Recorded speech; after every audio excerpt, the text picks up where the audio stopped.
Bienvenidos al curso de Desigualdad, Cooperación y Desarrollo. Este es el primer módulo, el módulo introductorio, y hoy vamos a tener la primera sesión, que es una sesión de introducción de conceptos básicos.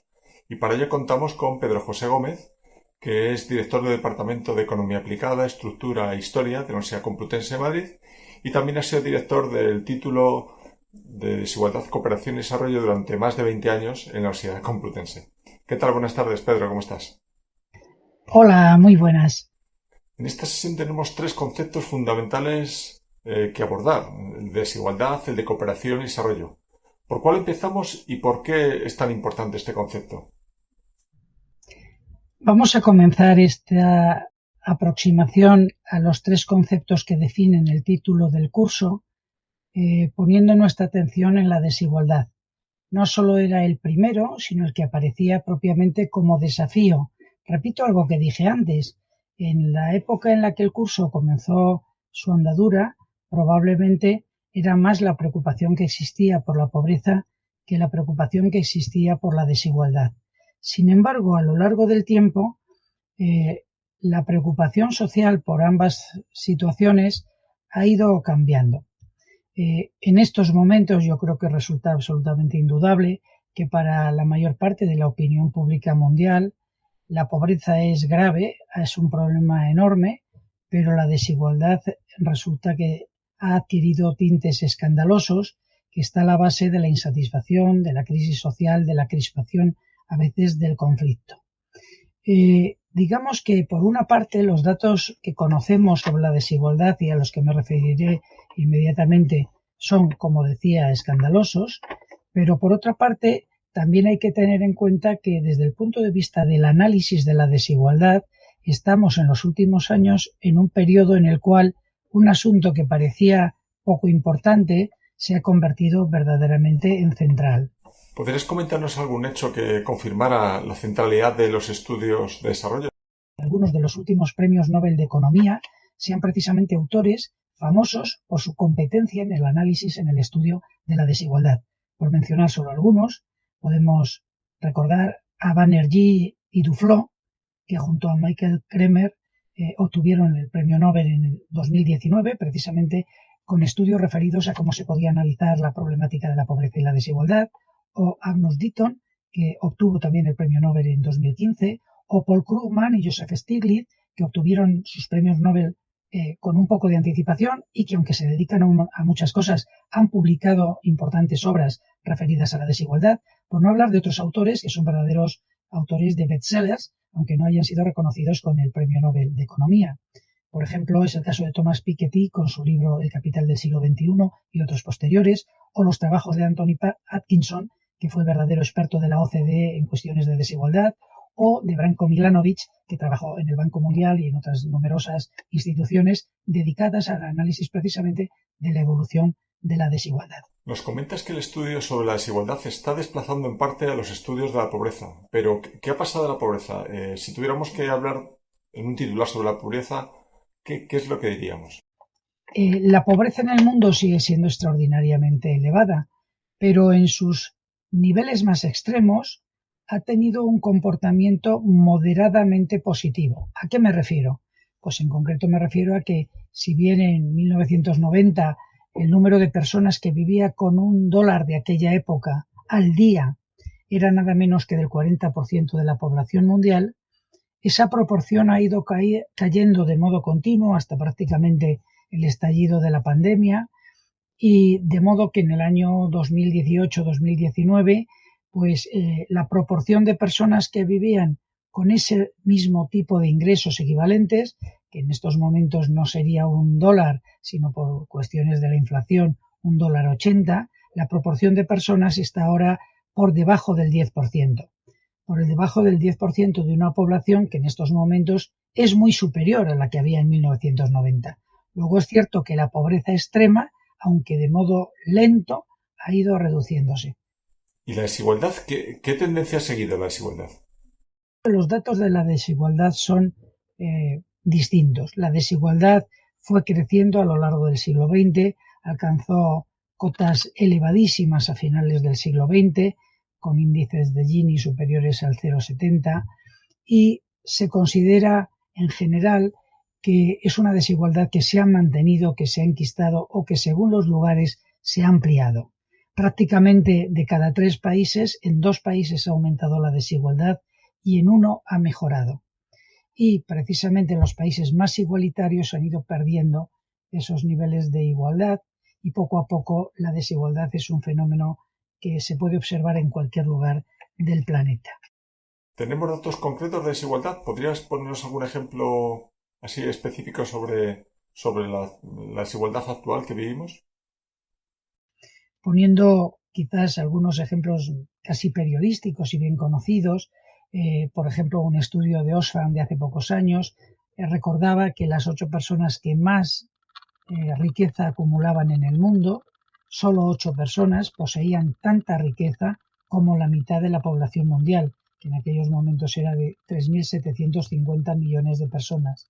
4 personas tenían lo mismo que 3.750 millones de personas.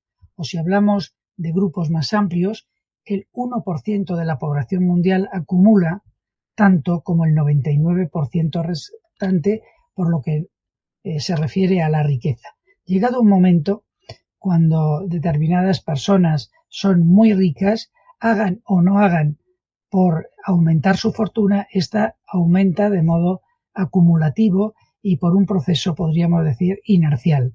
Con un ejemplo que aparecía en aquel informe y que me resulta sumamente significativo, si Bill Gates, que en aquel momento, ahora no, era el mayor multimillonario del mundo, quisiera con una fortuna que superaba los 75.000 millones de dólares, quisiera desprenderse de ella gastando cada día $1 millón, pues habría necesitado 212 años para gastar esa fortuna. Pero en realidad no se gastaría, porque si Bill Gates colocara esa fortuna nada más que al 1% de interés en cualquier entidad financiera, y todos sabemos que Bill Gates consigue por sus activos, por su riqueza, mucho más que el 1%, pero si lo colocara el 1% de 75.000 millones daría lugar a unos intereses de $2 millones al día, de tal manera que si él quisiera gastar $1 millón, como ese mismo día ingresaría 2 millones, lejos de desprenderse de su fortuna, estaría experimentando un aumento de la misma. Claro, en ese planeta que es el nuestro, en el que 8 personas pueden acumular tanto como la mitad de la población mundial, no nos olvidemos que, como decía antes, el 10% de la población mundial, es decir, pues más de 700 millones de personas, viven con el equivalente a €1,5 al día. Tienen no que vivir, sino que sobrevivir. ¿Alguna vez te he escuchado hablar sobre estos temas sobre desigualdad y decir que consideras importante el reflexionar sobre la distinta postura que han ido tomando los economistas sobre el concepto de desigualdad y sobre el hecho de la desigualdad en estos últimos 25 años? ¿Qué tendrías que decirnos sobre este tema? Digamos que los expertos no dudan de que la desigualdad es enorme. Algunos señalan que está estabilizada, otros subrayan que ha crecido en algunas zonas, aunque en otras se ha contenido un poco. Discrepan los especialistas sobre cuál puede ser el modo más adecuado para conseguir una mayor igualdad, si una predistribución antes de la actividad del mercado o una redistribución llevada a cabo por el Estado. Sobre esto hay, lógicamente, numerosos debates. Pero lo que quiero subrayar ahora es que la mirada de los economistas profesionales y académicos ha cambiado. Si el modo tradicional de mirar la desigualdad era considerarla como natural, porque las personas son distintas, sus capacidades son diferentes, la suerte se reparte aleatoriamente, era normal que hubiera desigualdad. Si además era lógica desde el punto de vista económico, porque el mercado premia la iniciativa, los esfuerzos, el trabajo duro, la creatividad, la innovación y penaliza los comportamientos ociosos, pasivos, de menor iniciativa.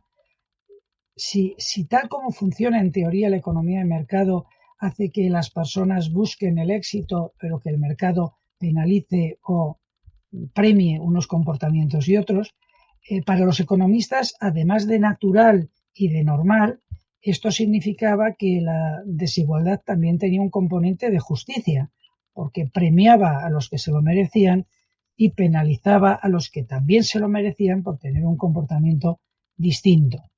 Y por último, también era muy propio pensar de los economistas que además era poco menos que inevitable.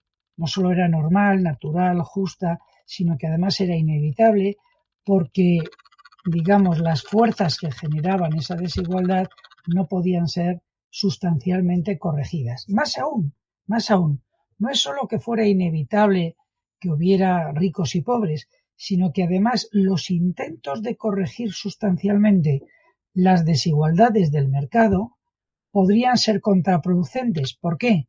Porque desincentivarían a las personas más comprometidas con el esfuerzo económico y, al contrario, fortalecerían los comportamientos menos favorables a la actividad económica.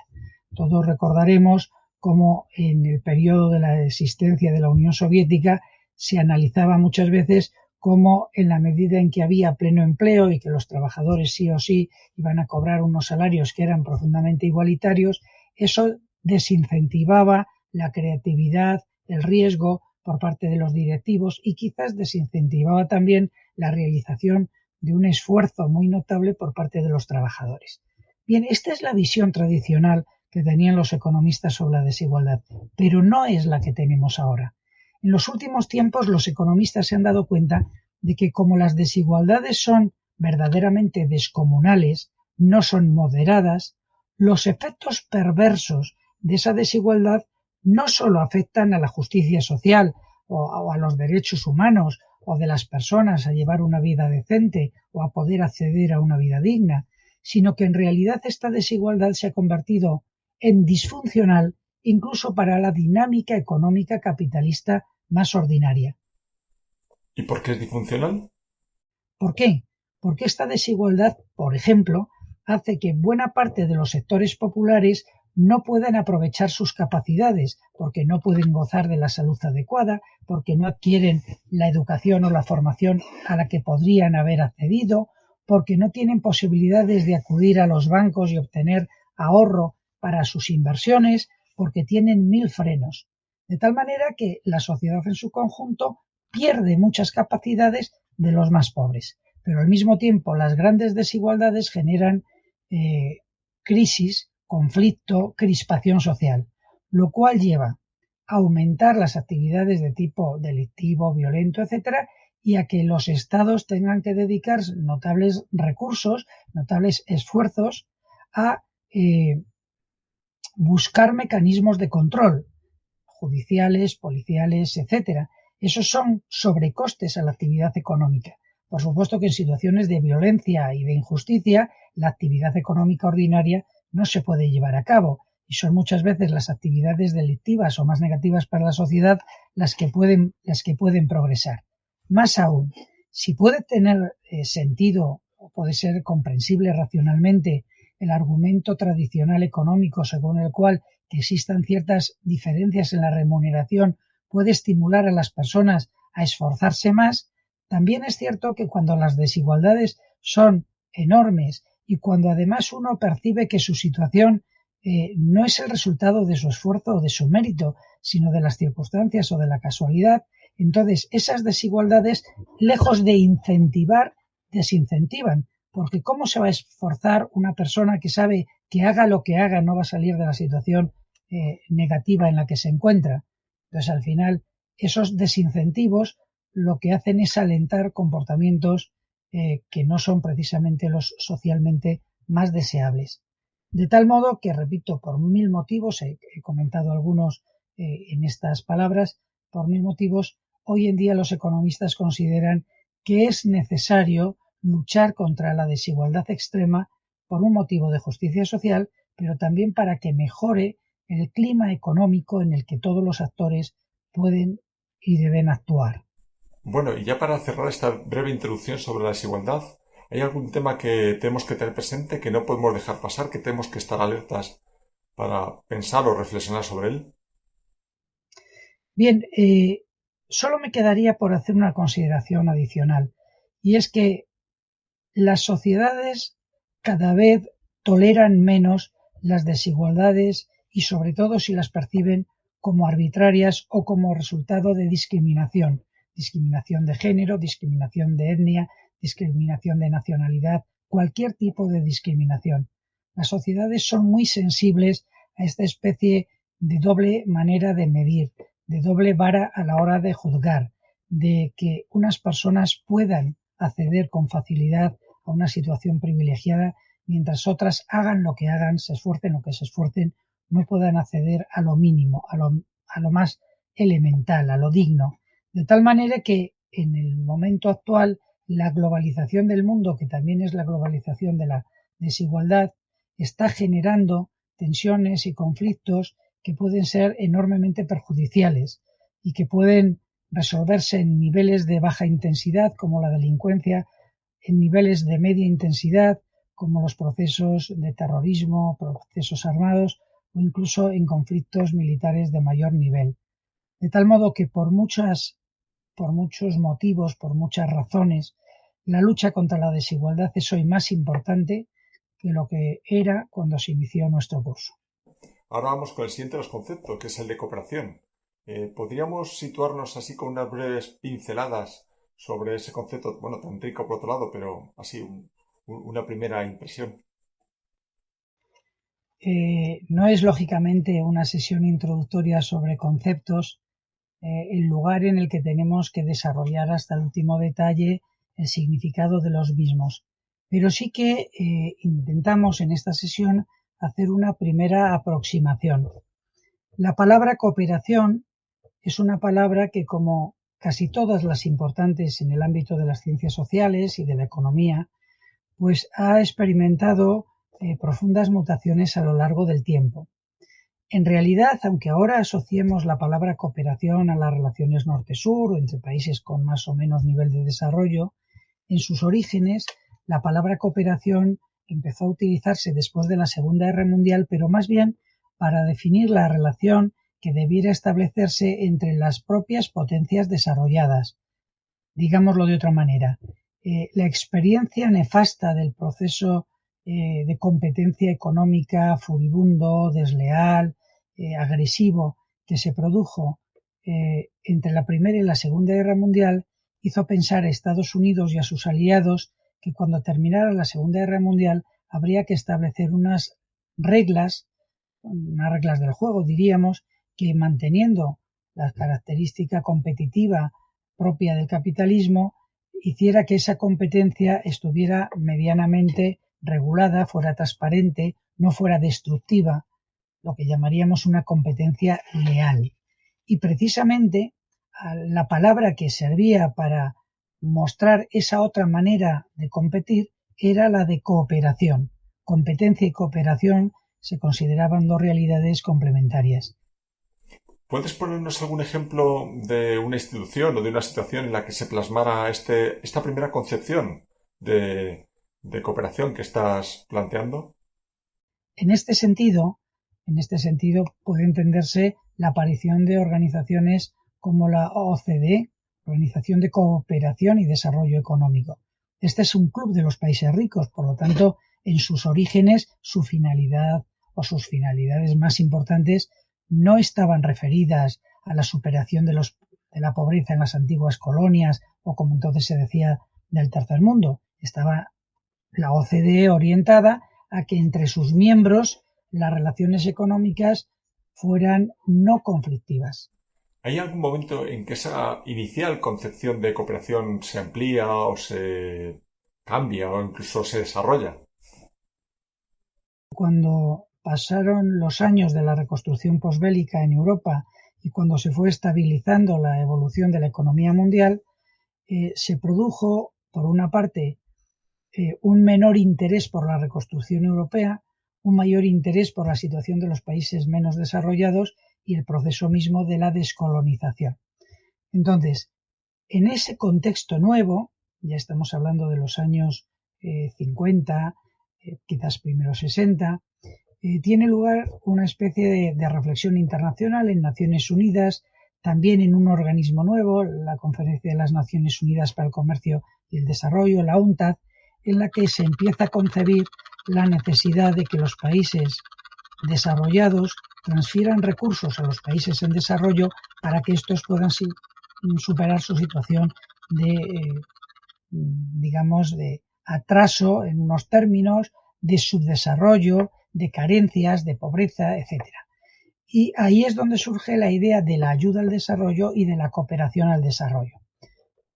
Esta idea ya estaba claramente, digamos, consolidada cuando el curso de Desigualdad, Cooperación y Desarrollo se puso en marcha.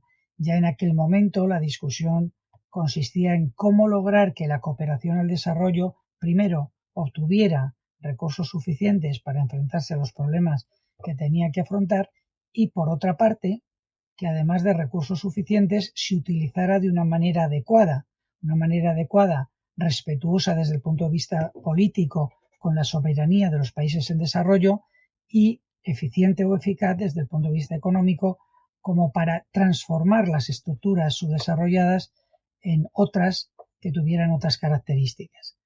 Esto es lo que ocurre en el mundo en los años 70, 80, 90 y digamos que quizás termina cuajando en los objetivos de desarrollo del milenio aprobados en el año 2000, donde ya existía una idea de desarrollo más amplia que la que había sido predominante en las décadas anteriores. Bueno, y si quisiésemos comparar, cotejar la idea de cooperación de hace 25 años con la de ahora, ¿qué gran diferencia encontraríamos?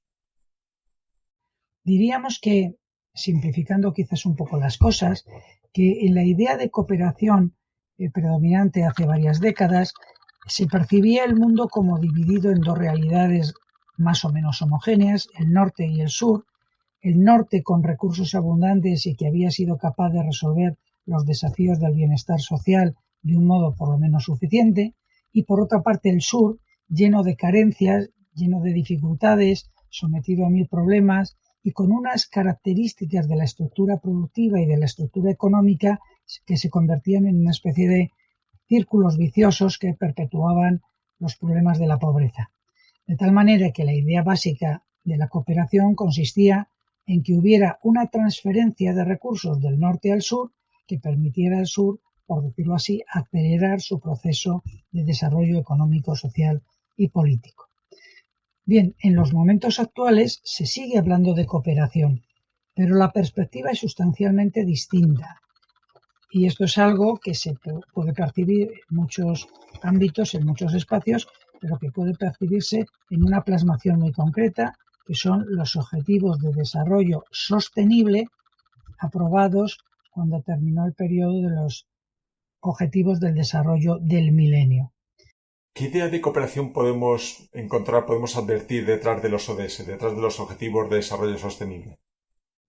Lo que se percibe es que ya no hablamos tanto en la cooperación de que el norte tenga resueltos los problemas y posea abundantes recursos, mientras que el sur no los tiene, sino que el mundo se ha hecho más pequeño, los problemas de carácter global se han hecho más importantes, tanto los bienes públicos globales como la estabilidad, el clima, el valor de las culturas, etcétera, como los males globales, la violencia, la delincuencia, la desigualdad, la discriminación, son problemas que ya no son solo de unos países, ni siquiera de unos continentes, ni siquiera de una parte del mundo. Digamos que lo que experimentamos ahora es que nos enfrentamos a problemas compartidos que tienen manifestaciones distintas, pero que apelan a elementos comunes tanto en el norte como en el sur. Sí, ¿podrías ponernos algún ejemplo? Tenemos un problema demográfico, tenemos un problema social, tenemos un problema político, tenemos un problema económico, tenemos problemas culturales, pero que, aunque tengan variedad en sus manifestaciones, no son de exclusiva competencia de una región o de un país. Sí, y entonces, ¿hacia dónde debe mirar? ¿Hacia dónde ha de encaminarse la cooperación? La cooperación del futuro consiste en que en todos los espacios, en todos los países, en todos los continentes, en todas las regiones, nos enfrentemos a los males globales y podamos promover los bienes globales. De ahí la necesidad ya no tanto de convertir a los países del sur o en víctimas o en culpables de su situación, sino y a los países del norte o como generosos o como neoimperialistas, sino pensar que las relaciones, las interdependencias en el mundo actual son cada vez más estrechas y que en todos los lugares tenemos que luchar de una manera conjunta para enfrentarnos a problemas que son de todos. Es verdad que la pobreza es más extensa y más profunda en unos lugares que en otros, pero también en el norte hay problemas de pobreza, también en el norte hay problemas de desigualdad, hay problemas de exclusión, hay problemas de cambio climático. Y ya nadie puede, por decirlo de alguna manera, sentirse defendido, protegido o inmune a los problemas. ¿Podrías poner algún ejemplo de esta interdependencia global? Quizás la pandemia actual es una verdadera metáfora de lo que le pasa al mundo. Los virus se han extendido por todos los países, han afectado a toda la población. Es verdad que no del mismo modo, es verdad que no todas las edades están igualmente afectadas y sobre todo es verdad que no todos los países tienen los mismos recursos para enfrentarse a la pandemia, pero también es cierto que o somos capaces de enfrentarnos a ella con una perspectiva global y colaborativa, o ningún país podrá quedarse tranquilo pensando que ha superado de manera aislada e independiente la pandemia. Yo creo que esta es la cuestión fundamental. Hemos pasado de un esquema norte-sur a un esquema de mundo global compartido. Esto no quita que no reconozcamos que existen enormes diferencias estructurales entre unas regiones y otras, pero ya no hay un modo de deslindar nítidamente culpables e inocentes, causantes y receptores de los efectos. No, se trata de desarrollar estrategias en las que cada sujeto o actor, país, nación, estado o región tenga que asumir su parte de responsabilidad y tenga que realizar su parte de contribución positiva, en el entendimiento de que o los demás hacen lo mismo o los problemas no solo no se resolverán, sino que se enquistarán aún más. Bueno, finalmente en esta sesión vamos a hablar de un concepto nada más y nada menos que es el del desarrollo, ¿vale? Es un concepto que me imagino también ha ido cambiando en estos últimos 25 años y que también tiene, pues eso, no tiene solamente una, sino muchas formas de verlo, o entenderlo, ¿no? Si cuando hemos hablado antes de la desigualdad y luego de la cooperación, subrayábamos que son palabras que han ido cambiando de significado a lo largo del tiempo y que hoy no significan lo mismo que hace 25 años, esto es lo que podemos decir corregido y aumentado del concepto de desarrollo.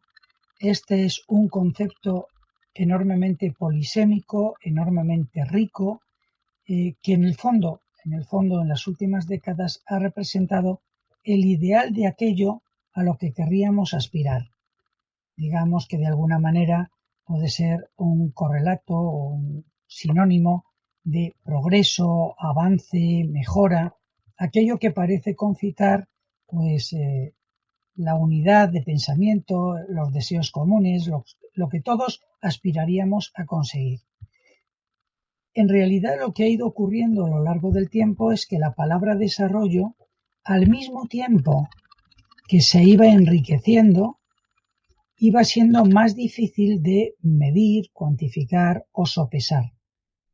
Y en este sentido, y de manera sumamente sintética, sí que podemos decir que la historia del concepto de desarrollo se ha ido construyendo poco a poco a la vista de las deficiencias que tenía el concepto en un determinado momento histórico.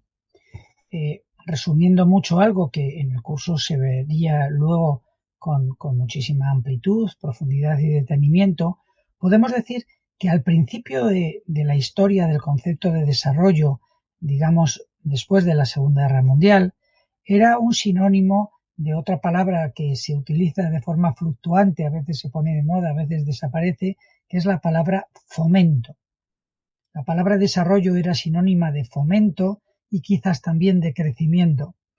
De hecho, el que hoy llamamos Grupo Banco Mundial tuvo como denominación original Banco Internacional de Reconstrucción y Fomento, y luego se cambió por Banco Internacional de Reconstrucción y Desarrollo. Por lo tanto, crecimiento, fomento, desarrollo, al principio venían a significar prácticamente lo mismo. Entonces, esta primera concepción de desarrollo, entendía como crecimiento económico, ¿hasta cuándo estuvo vigente? ¿En qué momento se empezó a pensar que el desarrollo podía, pues no sé, tener algún otro tipo de dimensión o algún otro alcance diferente al del crecimiento? Esto ocurre así hasta que a lo largo de los años 50, primeros 60, los estudiosos de la realidad del mundo en desarrollo, de los países subdesarrollados, empiezan a captar que lo que ocurre en aquellos países no es que, teniendo una economía parecida a la de los países desarrollados, tuvieran mayores carencias o que ese tipo de economía tuviera un pequeño tamaño, sino que la naturaleza misma de esas economías era distinta. No era una cuestión de tamaño, sino era una cuestión de carácter cualitativo. De tal manera que los pioneros del desarrollo empezaron a considerar que el desarrollo, a diferencia del crecimiento, implicaba crecimiento autosostenido, es decir, mantenido en el tiempo sobre bases propias, y cambio estructural.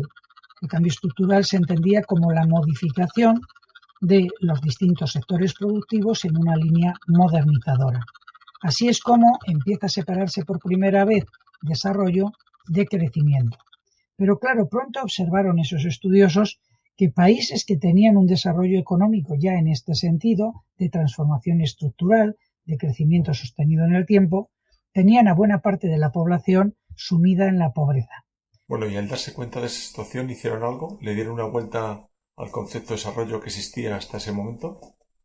Entonces se empezó a utilizar con más frecuencia no la palabra desarrollo o desarrollo económico, sino desarrollo socioeconómico, que era aquel desarrollo que al mismo tiempo permitía una mejora en las condiciones de vida del conjunto de la población y una reducción de la pobreza. Por lo tanto, ya no hablábamos de crecimiento ni solo de desarrollo económico, sino de desarrollo socioeconómico. En esta línea de ir percibiendo qué elementos de la realidad deseables todavía faltaban cuando se estudiaban los países que no eran el núcleo, el cogollo de los países capitalistas desarrollados, fue cuando creo recordar que en el entorno del análisis de países como Corea se empieza a observar que hay países con un desarrollo socioeconómico potente, intenso, incluso equiparable a países tradicionalmente desarrollados, pero que al mismo tiempo poseen una estructura política autoritaria o dictatorial. Y es ahí donde la palabra desarrollo añade un adjetivo más. Ya no es solo desarrollo o desarrollo económico o socioeconómico, sino socioeconómico y político. Entonces, ¿cuándo decimos que un país tiene un desarrollo político? Bueno, pues cuando permite la participación del conjunto de la sociedad en la elección de los gobernantes, cuando hay democracia, cuando hay participación, o también en un sentido negativo, cuando se va reduciendo el autoritarismo, la arbitrariedad, cuando el Estado de Derecho va cobrando fuerza. Esto es lo que nos lleva al concepto de desarrollo económico pues predominante en los años 70. Pero ¿qué ocurre en las últimas décadas del siglo pasado? Bueno, pues que en esas últimas décadas aparecen nuevos problemas o se toma mayor conciencia de problemas que existían antes y no se habían percibido en toda su gravedad y que se considera imprescindible abordar para un concepto integral de desarrollo. Sí, por ejemplo. Por una parte aparece el problema ambiental.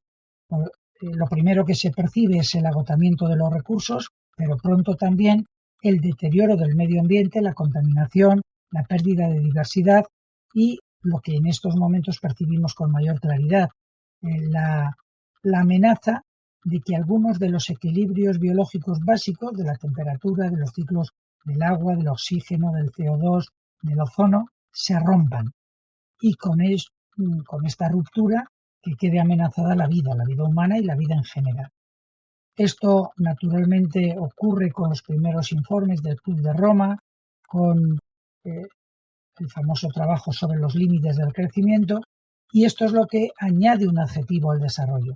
empezamos a hablar ya de desarrollo sostenible o sustentable, que es aquel desarrollo económico que no compromete o hipoteca las condiciones básicas del medio ambiente y que tampoco hipoteca las condiciones de que los que nos sigan a nosotros en la faz de la Tierra, nuestros herederos y sucesores, puedan al menos ellos mantener un nivel de vida similar al nuestro. Sí, y entonces ¿hay alguna otra dimensión que también se incorpora a esta concepción de desarrollo? Porque anteriormente ha sido olvidada, como acabamos de ver con el caso de la dimensión medioambiental. Bien, junto a esa constatación aparece la constatación de que la reflexión sobre el desarrollo había sido ciega a las enormes diferencias que existen por motivo de género. Cuando uno analiza los ingresos en el mundo, se da cuenta de que los varones tienen ingresos muy superiores a las mujeres.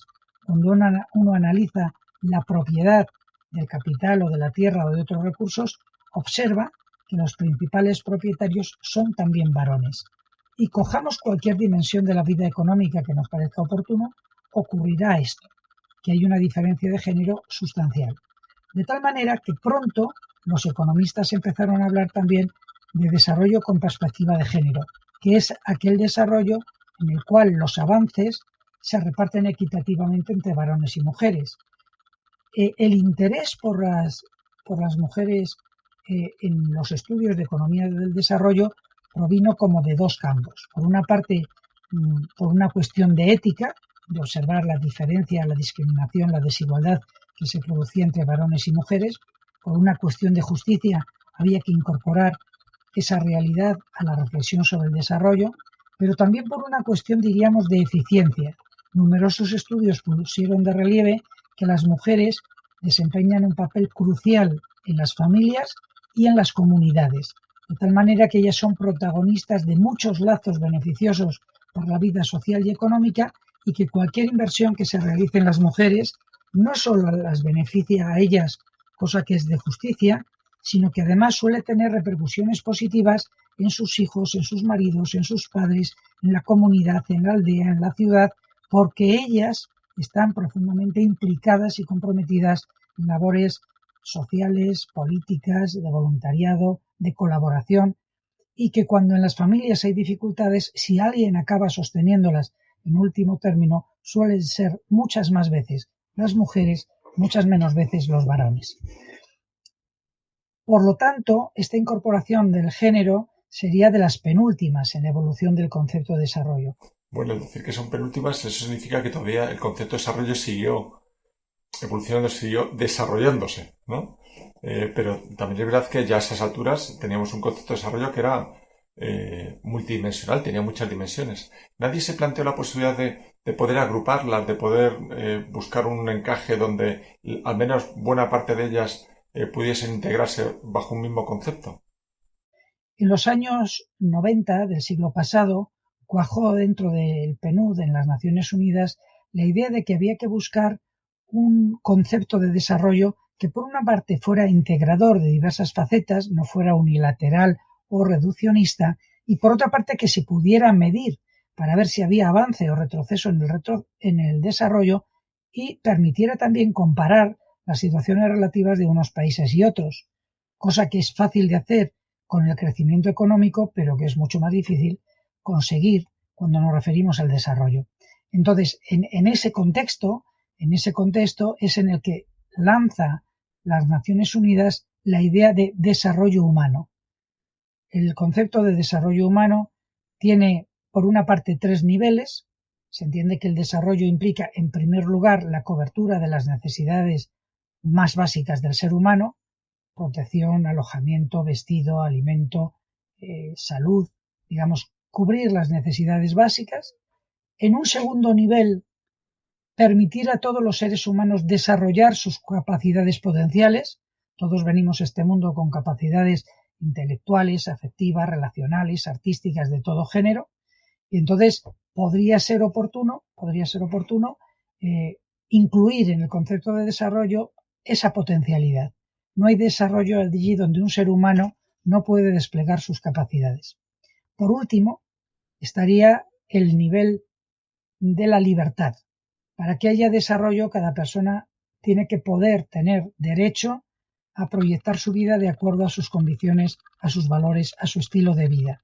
No podemos considerar que un estilo de vida o unos determinados valores son necesariamente universalizables. En un planeta como el nuestro, con culturas tan variopintas, la manera de concebir la buena vida no es idéntica. No es idéntica en Occidente, en Oriente, en África, en América Latina, y dentro de cada una de esas regiones no es idéntica entre cada persona, cada grupo, cada clase social.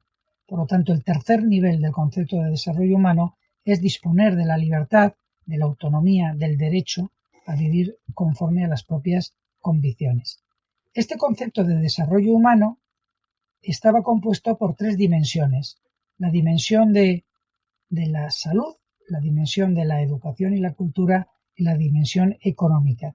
Y dentro de ellas, como ya se estudiará durante el curso, había formas de medirlas, de comparar entre países.